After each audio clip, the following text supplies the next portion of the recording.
Hello, my dear students. Welcome to my English Grammar Center YouTube channel. ছাত্ৰ ছাত্ৰীসকল আজি লৈ আহিছোঁ নেৰেশ্যন। এই নেৰেশ্যন আটাইতকৈ ইজি চেপ্টাৰ গ্ৰামাৰত, কিন্তু গ্ৰামাৰৰ যিমান বস্তু আছে চেণ্টেন্স, পাৰ্টছ অফ স্পীচ, তাৰপাছত টেন্স, পাৰ্চন, কেছ সকলোখিনি জানিব লাগিব, লগতে লিষ্ট অফ ভাৰ্বো জানিব লাগিব। তাৰ পাছত ছাত্ৰ ছাত্ৰীসকল নেৰেশ্যন তোমালোকে সহজে কৰিব পাৰিবা। ছাত্ৰ ছাত্ৰীসকল প্ৰথমে আমি জানি লওঁ নেৰেশ্যন মানে হৈছে কি? উক্তি। মানুহে যে কথা কয়, কিবা এটা কয়, সেইটো হৈছে উক্তি। তো এই নেৰেশ্যন হৈছে দুই প্ৰকাৰ। Number one direct narration. Direct narration হৈছে কি? যদি মই তোমালোকৰ লগত যে আলোচনা কৰি আছোঁ, এইটো হৈছে ডাইৰেক্ট নেৰেশ্যন, মানে প্ৰত্যক্ষ উক্তি। আৰু এই কথাটো শুনি যদি কোনোবাই বেলেগৰ ওচৰত কয়, তেনেহ'লে হ'ব সেইটো ইনডাইৰেক্ট নেৰেশ্যন, তাৰমানে পৰোক্ষ উক্তি। ছাত্ৰ ছাত্ৰীসকল এই ডাইৰেক্ট নেৰেশ্যনৰ পৰা ইনডাইৰেক্ট নেৰেশ্যন কৰাৰ বহুত নিয়ম আছে। সেই নিয়মখিনি আগত জানিব লাগিব। চেণ্টেন্স যিহেতু 5 প্ৰকাৰ, তাৰে এছাৰ্টিভ চেণ্টেন্সৰ এক ধৰণৰ নিয়ম, আৰু এছাৰ্টিভ শেষ হোৱাৰ পাছত যেতিয়া ইণ্টাৰগেটিভ চেণ্টেন্স পাবা, তেতিয়া নিয়মটো চেঞ্জ হ'ব। আকৌ ইম্পাৰেটিভত গ'লেও সেইটোও চেঞ্জ হৈ যাব। গতিকে ছাত্ৰ ছাত্ৰীসকল পোনপ্ৰথমে আজি আমি এছাৰ্টিভ চেণ্টেন্সৰ কেনেকৈ ডাইৰেক্ট নেৰেশ্যনৰ পৰা ইনডাইৰেক্ট নেৰেশ্যনলৈ পৰিৱৰ্তন কৰিব লাগে সেইটো ভিডিঅ' আজি লৈ আহিছোঁ। চাবা, ইয়াত লিখা আছে ডাইৰেক্ট নেৰেশ্যনৰ পৰা ইনডাইৰেক্ট নেৰেশ্যনলৈ পৰিৱৰ্তন কৰাৰ নিয়মসমূহ। তাৰমানে কেনেকৈ আমি প্ৰত্যক্ষ উক্তিৰ পৰা পৰোক্ষ উক্তিলৈ পৰিৱৰ্তন কৰিব পাৰোঁ। অৰ্থাৎ আমি এজন মানুহৰ কথা শুনি বেলেগৰ ওচৰত কেনেকৈ কৈ দিম, তাৰে নিয়ম নীতি ইয়াত দিয়া আছে।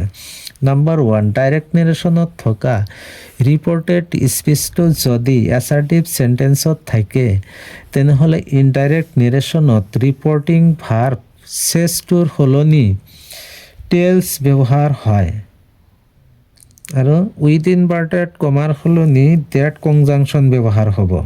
নাম্বাৰ টু, ডাইৰেক্ট নেৰেশ্যনৰ ৰিপৰ্টেড স্পীচত থকা প্ৰনাউনসমূহ ইনডাইৰেক্ট নেৰেশ্যনত তলত দিয়া ধৰণে পৰিৱৰ্তন হয়। ছাত্ৰ ছাত্ৰীসকল চাবা, এইফালে ইয়াত লিখা আছে ডাইৰেক্ট আৰু ইয়াত আছে ইনডাইৰেক্ট। আগৰ নিয়মত কোৱা হৈছে যে ডাইৰেক্ট নেৰেশ্যনৰ পৰা ইনডাইৰেক্ট নেৰেশ্যনলৈ পৰিৱৰ্তন কৰোঁতে ৰিপৰ্টেড স্পীচত থকা প্ৰনাউনসমূহ পৰিৱৰ্তন হয়। সেইকাৰণে ইয়াত ডাইৰেক্ট ইনডাইৰেক্ট, মানে ডাইৰেক্টত কোন প্ৰনাউন থাকিলে ইনডাইৰেক্টত কি হ'ব পৰিৱৰ্তন হয়, সেইটো লৈ আহিছোঁ। ইয়াত ডাইৰেক্টত যদি আই থাকে, তেনেহ'লে ইনডাইৰেক্ট নেৰেশ্যনত হি নাইবা সি হ'ব। উই থাকিলে দে, মি, হিম, হার, মাই, হি, ছাৰ, আজ, দেম, আৱাৰ, দিয়াৰ। ইউ যদি ছাবজেক্ট ফৰ্মত থাকে, তেনেহ'লে আই, উই, হি, সি, দে, এই পাঁচটাৰ যিকোনো এটা হ'ব। আকৌ ইউ যদি অবজেক্টত থাকে, তেনেহ'লে মি, আজ, হিম, হার, দেম, এইকেইটাৰ যিকোনো এটা ইনডাইৰেক্ট নেৰেশ্যনত ইউ অবজেক্টৰ সলনি বহুৱাবা। আকৌ যদি ইয়ৰ থাকে, তেনেহ'লে মাই, আৱাৰ, হি, ছাৰ, দিয়াৰ বহাবা। ছাত্ৰ ছাত্ৰীসকল ইয়াত তোমালোকে হাবাথুৰি খাব নালাগে যে ইমান কেনেকৈ চেঞ্জ কৰিম। ইউ যেতিয়া ছাবজেক্টত থাকিব, চেঞ্জ হৈ কিন্তু এইকেইটা ছাবজেক্ট ফৰ্মতে আছে। আকৌ ইউ অবজেক্টত থাকিলে চেঞ্জ হৈ অবজেক্ট ফৰ্মে বহিব। আকৌ ইয়ৰ চেঞ্জ হৈ, ইয়ৰ যিহেতু পছেছিভ ফৰ্ম, তেনেহ'লে চেঞ্জ হৈ পছেছিভ ফৰ্মে ইয়াত বহিব। আকৌ যদি ডাইৰেক্ট নেৰেশ্যনত ইট নাইবা দিছ থাকে, তেনেহ'লে ইনডাইৰেক্ট নেৰেশ্যনত ডেট ব্যৱহাৰ হ'ব। আকৌ ইয়াত ডাইৰেক্টত দিছ থাকিলে দোজ ব্যৱহাৰ হ'ব। নাম্বাৰ থ্ৰী, ডাইৰেক্ট নেৰেশ্যনৰ ৰিপৰ্টেড স্পীচত থকা এডভাৰ্বসমূহ ইনডাইৰেক্ট নেৰেশ্যনত তলত দিয়া ধৰণে পৰিৱৰ্তন হয়। ছাত্ৰ ছাত্ৰীসকল ডাইৰেক্টত যদি টুডে থাকে, তেনেহ'লে ইনডাইৰেক্ট নেৰেশ্যনত ডেট ডে হ'ব। Tonight, that night, yesterday, previous day, oblique the day before. যদি ডাইৰেক্ট নেৰেশ্যনৰ ৰিপৰ্টেড স্পীচত ইষ্টাৰডে পোৱা তোমালোকে, তেনেহ'লে ইনডাইৰেক্ট নেৰেশ্যনত তোমালোকৰ উইচ মতে প্ৰিভিয়াছ ডে দিব পাৰা, নাইবা দ্য ডে বিফৰো দিব পাৰা। লাষ্ট, প্ৰিভিয়াছ, এগো, বিফোৰ, টুমৰো, the next day, the following day, নাও, দেন, হিয়াৰ, দেয়াৰ। ছাত্ৰ ছাত্ৰীসকল এক্সাম্পল চাবা, এই ডি মানে কি? ডাইৰেক্ট লিখিছোঁ যে Ali says to Sabina, I shall give you letter tomorrow. ছাত্ৰ ছাত্ৰীসকল নিয়মকেইটাত যে আমি কৈছোঁ ৰিপৰ্টেড ভাৰ্ব, ৰিপৰ্টিং স্পীচ, সেইবিলাক আগত চিনি পাব লাগে কেনেকৈ সেইটো চাবা। যেনেকৈ ৰিপৰ্টিং স্পীচ কোনটো এইটো চিনি পাব লাগে। আলি চেছ টু চাবিনা, এই যে আলি চেছ টু চাবিনা এইখিনি হৈছে ৰিপৰ্টিং স্পীচ, মানে স্পীকাৰৰ পৰা ৰিচিভাৰলৈ এইখিনি। তাৰ পাছত এই ৰিপৰ্টিং স্পীচত থকা এইখিনিৰ মাজত থকা যিটো ভাৰ্ব চেছ টু, এইটো হৈছে ৰিপৰ্টিং ভাৰ্ব। চাবা ইয়াত আকৌ number 3 reported speech. Reported speech হৈছে উইদিন বাৰ্টেড কমাৰ ভিতৰত যিখিনি আছে, I shall give you a letter tomorrow, এইখিনি হৈছে ৰিপৰ্টেড স্পীচ। চাবা ইয়াত সেইখিনিয়ে আছে। তাৰপিছত নাম্বাৰ 4 ৰিপৰ্টেড ভাৰ্ব, মানে ৰিপৰ্টেড স্পীচত থকা যিটো ভাৰ্ব এই গিভ, এইটো হৈছে reported verb. Number 5 speaker. Speaker মানে হৈছে বক্তা। এই কথাটো কোনে কৈছে? I shall give you a letter tomorrow, Ali কৈছে, তেনেহ'লে আলি হৈছে স্পীকাৰ। আকৌ নাম্বাৰ 6 ৰিচিভাৰ। এই আলি এই কথাটো কাক কৈছে? চাবিনা, তেনেহ'লে চাবিনা হৈছে কি? ৰিচিভাৰ। আকৌ 7 নম্বৰ হৈছে কি? ৰিপৰ্টাৰ। ৰিপৰ্টাৰ মানে কি? সাংবাদিক, মানে সংবাদদাতা। তাৰমানে আলি যে চাবিনাক কথাটো কৈছে, এই কথাটো তোমালোকে প্ৰত্যেকজন ষ্টুডেণ্টে যদি বেলেগৰ ওচৰত কৈ দিব পাৰা, সেয়া তোমালোকে ৰিপৰ্টাৰ অৰ্থাৎ সাংবাদিক। তেনেহ'লে তোমালোকে ইনডাইৰেক্ট নেৰেশ্যন সহজে কৰিব পাৰিবা। এই এক্সাম্পলটো আগত তলত অনা হৈছে ইনডাইৰেক্ট কৰাৰ কাৰণে, যাতে বুজাত সুবিধা হয়। চাবা ইয়াত যে আলি এই চেছটোৰ পৰিৱৰ্তে টেলছ ইয়াত বহিছে, নাম্বাৰ 1 নিয়মত কৈছে। চাবিনা এইখিনি ক্লিয়াৰ। আকৌ উইদিন বাৰ্টেড কমাৰ সলনি ডেট কনজাংচন বহিছে। নাম্বাৰ 3 যে ৰিপৰ্টেড স্পীচত থকা প্ৰনাউনসমূহ ইনডাইৰেক্ট নেৰেশ্যনত পৰিৱৰ্তন হয়। কেনেকৈ হয়? ইয়াত যিহেতু আই আছে, আই ডাইৰেক্ট নেৰেশ্যনত থাকিলে ইনডাইৰেক্টত হি বা সি হয়। এতিয়া হি কেনেকৈ হ'ল? স্পীকাৰ যিহেতু ল'ৰা, মানে মেস্কুলিন জেণ্ডাৰ পুংলিংগ, সেইকাৰণে ইয়াত হি হৈছে। আৰু ইয়াত যদি ছোৱালী থাকিলে হয়, তেনেহ'লে ইয়াত সি হ'লে হয়। এইবাৰ ছাবজেক্ট যিহেতু চেঞ্জ হৈছে, তেনেহ'লে শ্বেলৰ সলনি উইল ব্যৱহাৰ হৈছে। গিভ হাৰ। আকৌ ইয়াত আহিল ইউ। ইউ যিহেতু প্ৰনাউন অবজেক্ট ফৰ্মত আছে, ইউ বুজাইছে কাক? চাবিনাক। চাবিনাৰ প্ৰনাউন হৈছে অবজেক্টিভ প্ৰনাউন হৈছে হাৰ। আৰু যদি ইয়াত ল'ৰা থাকিলে হয়, তেনেহ'লে হিম হ'লে হয়। A letter. এবাৰ টুমৰো এডভাৰ্ব অফ টাইম, মানে টাইম এক্সপ্ৰেছন। টুমৰো থাকিলে কি? দ্য নেক্সট ডে হয়, বহিছে। আকৌ নাম্বাৰ 2 নম্বৰ এক্সাম্পল, আমিনা চেছ টু আছাদুল, ইউ আৰ মাই ক্লাছমেট। চাবা ইয়াত আমিনা টেলছ, চেছটোৰ সলনি টেলছ, আছাদুল উইদিন বাৰ্টেড কমাৰ সলনি ডেট। ইয়াত ইউ বুজাইছে যিহেতু আছাদুলক, মানে ৰিচিভাৰক, তেনেহ'লে ইয়াত তাৰ প্ৰনাউন হি, এইটো বহিছে।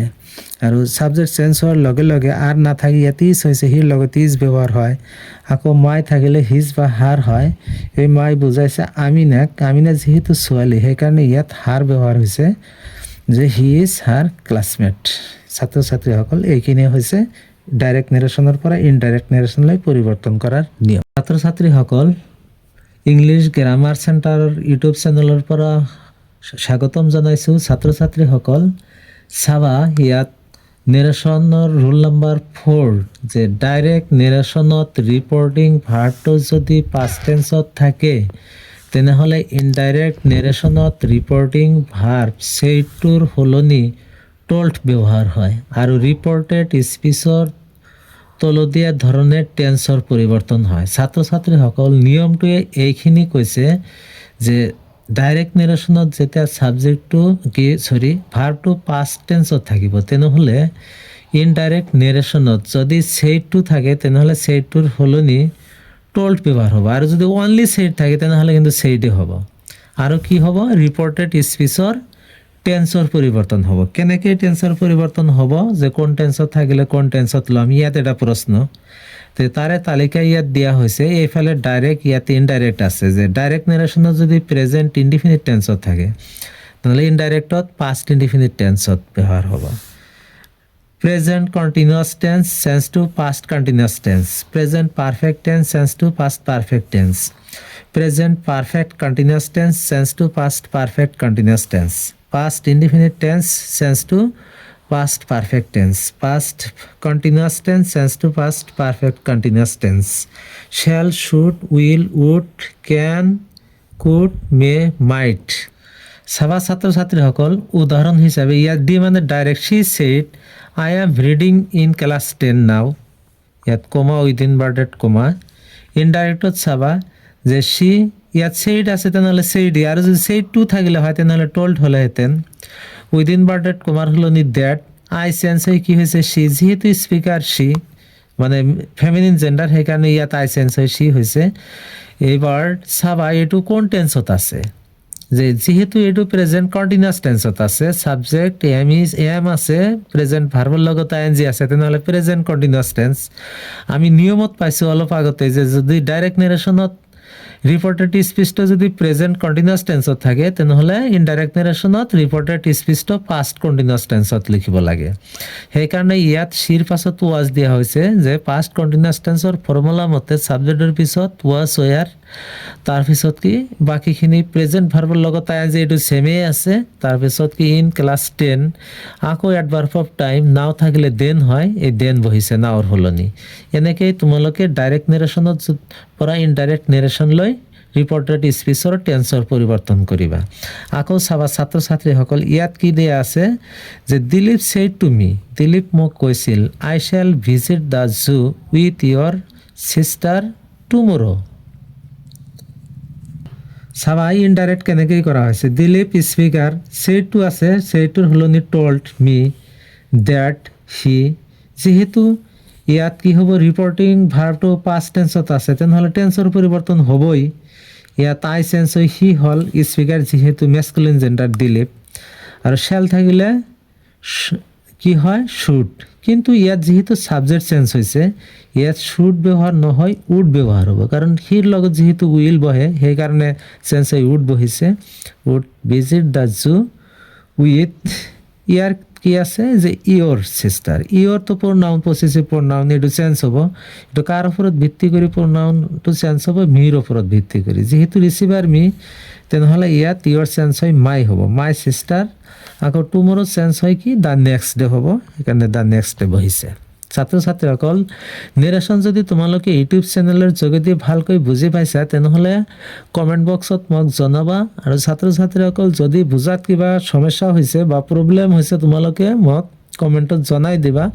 মই আপ্ৰাণ চেষ্টা কৰিম তোমালোকে যাতে নেৰেশ্যনটো এই মোবাইলৰ জৰিয়তে যাতে চেনেলৰ যোগেদি 100% বুজিব, তাৰ কাৰণে আমি চেষ্টা কৰি যাম। ধন্যবাদ ছাত্ৰ ছাত্ৰীসকল। চাবা বোৰ্ডৰ ফালে, Mina said to her brother, you will buy a nice dress for me next day. ইয়াত স্পিকাৰ হৈছে কি মিনা। মিনা মেস্কুলিন জেন্ডাৰ না ফেমিনিন জেন্ডাৰ? Feminine gender.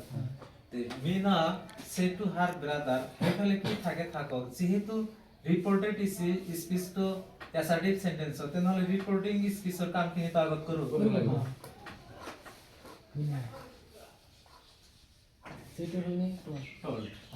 সেইটো মনত থাকে না? এবার হার ব্রাদার, ইয়াত কুদ্দুস কিন্তু কোশ্চেন করেছিল যে এটু সেন্স হয় কি হবে, কিন্তু এটু হচ্ছে রিসিভার, রিসিভার কেতিয়াও সেন্স নহয়। আৰু ইয়াত আকৌ প্ৰশ্ন হ'ব পাৰে মনত যে হাৰ আছে যে প্ৰনাউন থাকলে তো সেন্স হয়, হ্যাঁ, কিন্তু প্ৰনাউন কি ৰিপোৰ্টেড স্পিচৰ প্ৰনাউন হে সেন্স হয়, ৰিপোৰ্টিং স্পিচৰ তো প্রনাউনের সেন্স হয়, আমি নোট দিয়া নাই। ক্লিয়ার? ঠিক আছে, হার ব্রাদার, হার ব্রাদার দেখো দেখো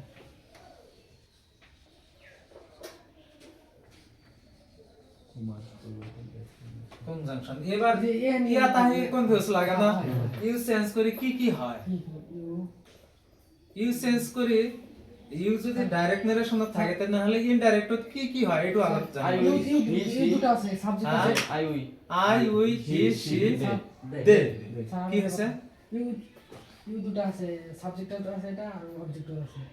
কোনটা কেন কইলো? হ্যাঁ ঠিক আছে, তোমার প্রশ্নের आंसर মই দি আছি যে ইউ তো অবজেক্ট তো আছে, সাবজেক্ট তো আছে, এ কেসে হারা কেনে কে চিনে পাম।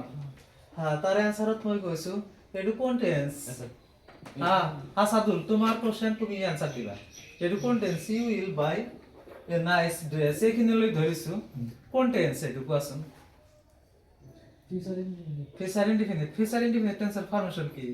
সাবজেক্ট প্লাস প্রথমে একটু সাবজেক্ট হবে না অবজেক্ট হবে, আর ওখানে তো আছে নাই স্যার, অবজেক্ট থাকলে যে হবে স্যার। হ্যাঁ তো তোমার দ্বারা আমি বুঝাই দিল না। হ্যাঁ ঠিক আছে, যেহেতু সাবজেক্টত আছে শিওর হল, আকো এই সাবজেক্টত থাকিলে আমি হিলাম না শিলাম না আই ব্যবহার করি উই ব্যবহার করি, আমি একটু লইয়া হচ্ছে। এবার হার ব্রাদার একটু কোন centre, her brother masculine gender না ফেমিনিন জেন্ডার? Masculine gender. তাহলে যদি হার ব্রাদার মেসকুলিন জেন্ডার হয় হি হব হি হব ইর পরিবর্তে ইয়া যদি থাকলে হয় হার সিস্টার সি হব তাহলে সোয়ালি বুঝাবো ইয়া যদি মি থাকে তাহলে আই হব রিসিভারের উপর ভিত্তি করে হ্যাঁ রিসিভারের উপর ভিত্তি করে চেঞ্জ করে ইয়া যদি মি থাকে আই হব ইয়া যদি আস থাকে উই হব ইয়া যদি দেম থাকে দে হব ইয়া যদি দা বয়েজ থাকে দে হব দা গার্লস থাকে দে হব দা স্টুডেন্টস থাকে দা দে হব ক্লিয়ার আছে ঠিক আছে এবার হির লগত উড়ে বহিব উইলের পরিবর্তে বাই Bye. Nice Dress.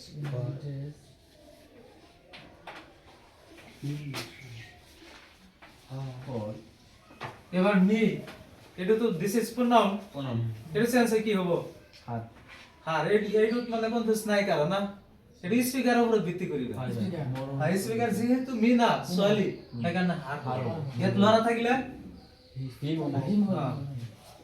হিম না হবো হিস হিস